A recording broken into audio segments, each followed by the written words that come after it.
አቤት አንተ ነህ? አቤት አንተ አቤት አይደለህም? አይደለህ እንደው የተሆነብኝ ይሆን የኔ ልጅ? አይ እንደ የበላህም ጅብ እኮ አልጮኸ።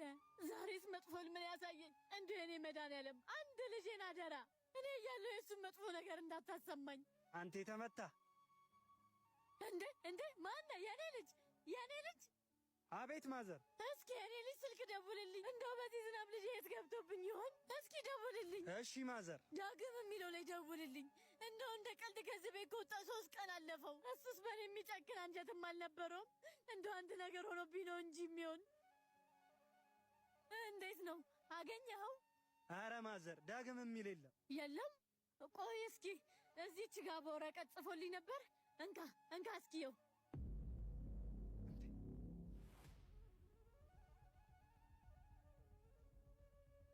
ስልኩ አይሰራም ማዘር። አይሰራም? ወይኔ ልጄ፣ በቃ አንድ ነገር ሆኖብኝ ነው እንጂ በጤናማ እንደዚህ አይጠፋም ነበረ። ምን ነው መድኃኒዓለም። በስመ አብ ወወልድ ወመንፈስ ቅዱስ። ምንድን ነው የሰራሁት? ምን አይተህልኝ ነው የልጄ ድምፅ ሲጠፋ ዝም ያልከኝ? ማዘር እስቲ ድጋሚ ልሞክርልዎት። ብር ደግሞ ወርቆቦታል። የመድኃኒዓለም አስራት በኩራት የማስገባው ብር ነበር ጣልኩት። እግዚአብሔር ይስጥ ልጄ። እስኪ እንደው ደግመህ ሞክርለት።